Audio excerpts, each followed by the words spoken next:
Hey guys, how's it going? It's finally Friday, and I got something a little different for you today.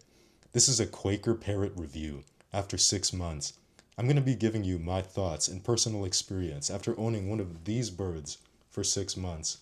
Now, what we have here is something very special. As you can see, this is a true albino Quaker Parrot, not just white feathers. But look at this if the camera picks it up.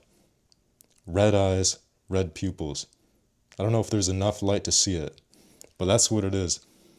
They come in a variety of colors, but normally they are green. And I'll put the picture up right here. This one is called Coco, short for coconut. Now, we picked up this little girl in February of this year from a breeder in Paris, Ontario called Pets for You Canada. I'll leave the link in the description below. So, what has our experience been owning this pet? Well, the first thing you've got to know, these guys are loud.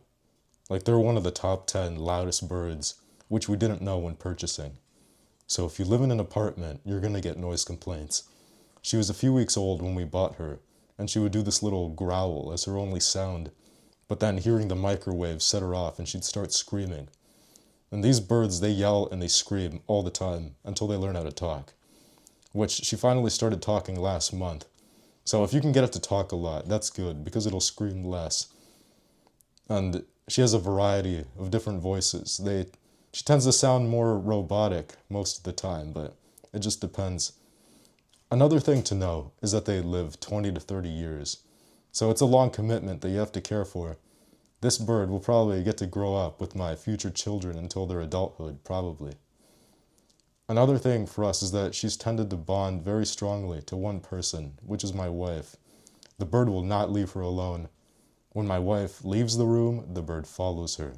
She'll sit on her shoulder or on her head when she's doing literally anything around the house, whereas she typically does not interact with me as much.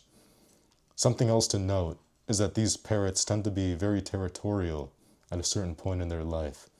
They'll nip at you a lot if you try to enter their space, whether to clean it or for whatever other reason.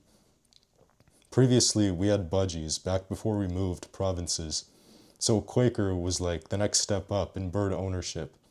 Now, what would I rate this bird out of 10 in my opinion? I'd give it a 7. She's definitely more chill than the average Quaker, which is nice.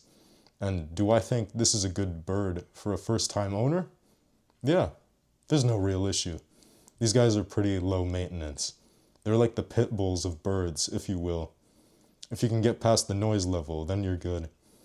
Just think about it more deeply if you're in a shared space with people. But overall, it's been a good time for us. Next up on the list, there's talks about possibly purchasing an African Grey in the future, but that's a topic for another time. So that's my short review. Hope you guys enjoyed, and I'll catch you all later.